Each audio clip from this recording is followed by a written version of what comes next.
Selamat pagi anak-anak. Pagi, Pak. Apa kabar?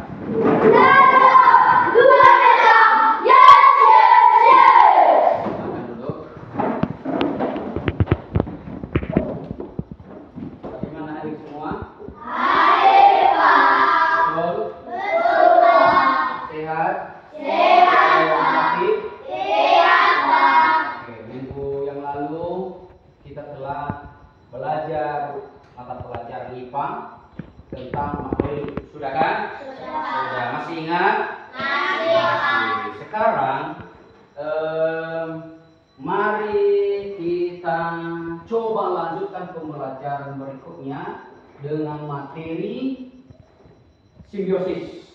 Pernah dengar simbiosis? Pernah. Waktu kelas 4 ya? Nah, simbiosis. Simbiosis ini adalah, ada yang tahu artinya? Simbiosis? Ada? Tidak ada. Jadi simbiosis ini adalah hubungan timbal balik antara makhluk hidup. Misalnya hubungan Ines dengan Firman. Misalnya hubungan Lesti dengan Imelda. Itu hubungan timbal balik. Itu namanya simbiosis. Franz Stefan dengarkan dulu ya. Jadi simbiosis ini ada 3. Ya, ada 3. Yang pertama,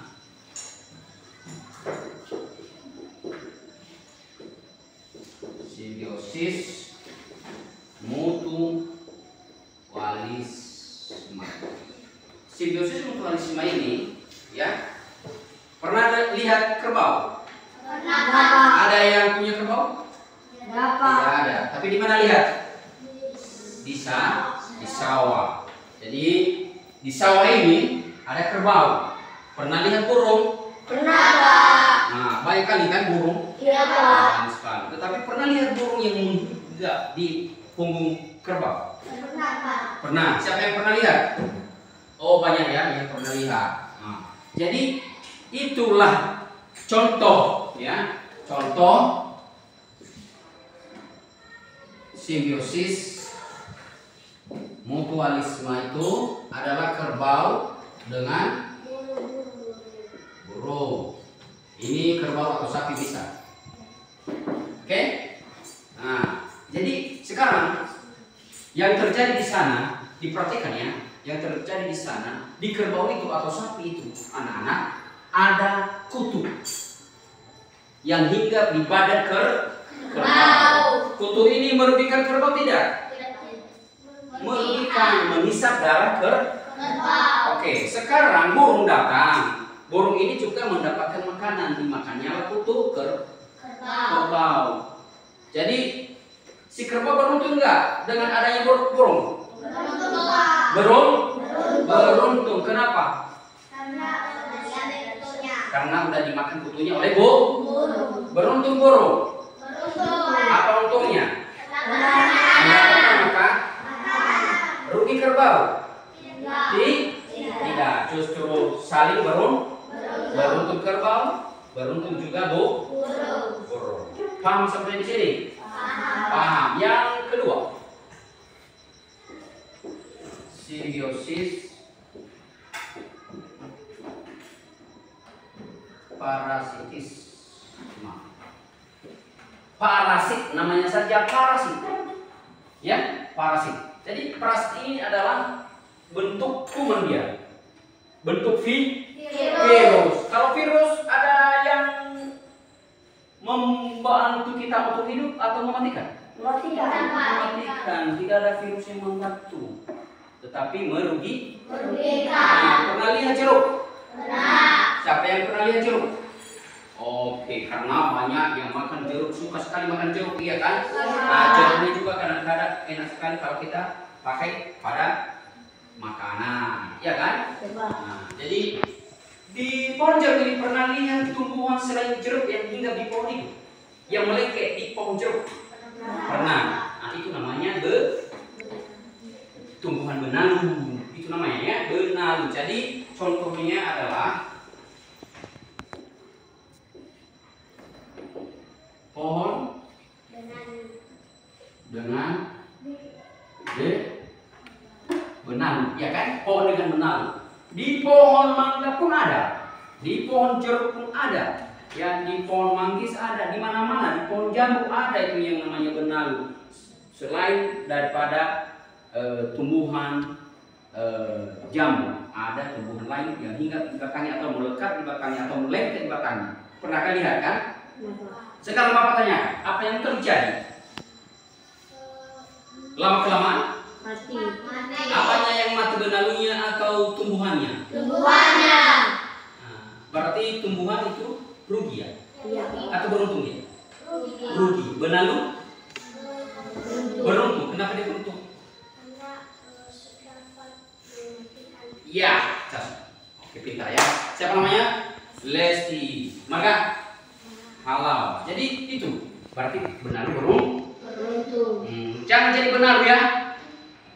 Jangan jadi benalu kepada teman-teman. Ya, itu maksudnya. Seterusnya yang ketiga. Simbiosis komensalisme. Contohnya, ada yang sudah pernah ke laut?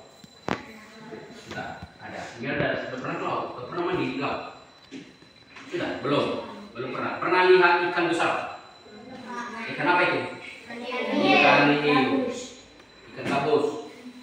Oh, ikan gabus biasanya di sungai, tidak ada di laut. Seterusnya, kalau ada ikan hiu itu di laut, ada juga di bawahnya itu yang sering mengirimi, berbarengan. Mereka berenang berbarengan dengan ikan hiu. Ikan itu kecil-kecil dia. Namanya ikan memora. Nah itu dia, ikan memora. Jadi ikan memora ini dia tidak berani memakan ikan hiu, apalagi ikan besar. Ikan hiu juga tidak pernah memakan ikan memora karena dia tidak bisa memakan. Karena kenapa?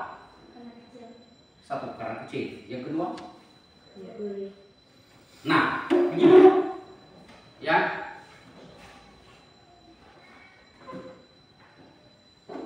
Pintar sekali Bapak menggambar ikan.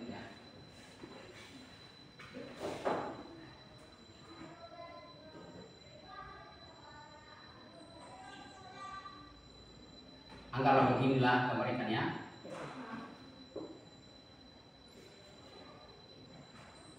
Ini ikan hiu.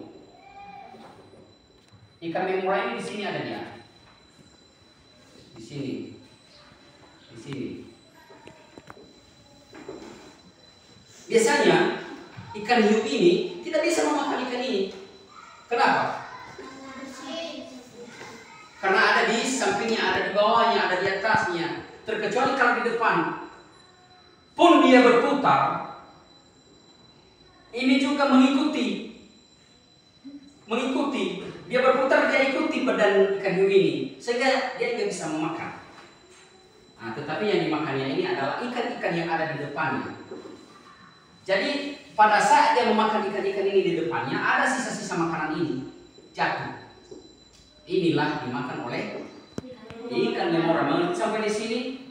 Sekarang Bapak tanyakan ya. Ini ikan memora rugi atau beruntung? Beruntung. Oke. Ikan hiu rugi tidak? Tidak rugi. Tidak rugi kan? Karena yang dimakannya itu adalah sisa-sisa makanannya. Beruntung dia? Tidak. Juga beruntung. Tidak ada untung apa? Hiu. Kenapa? Karena yang dimakan itu adalah yang tidak dia makan lagi, tapi sisa makanannya. Oke, mengerti? Sampai di sini ada pertanyaan? Tidak ada pertanyaan. Oke, kalau tidak ada pertanyaan, maka sampai di sini dulu pertemuan kita. Harapan Bapak minggu depan, ya, kita lanjut ke pembelajaran ini dengan membentuk kelompok diskusi.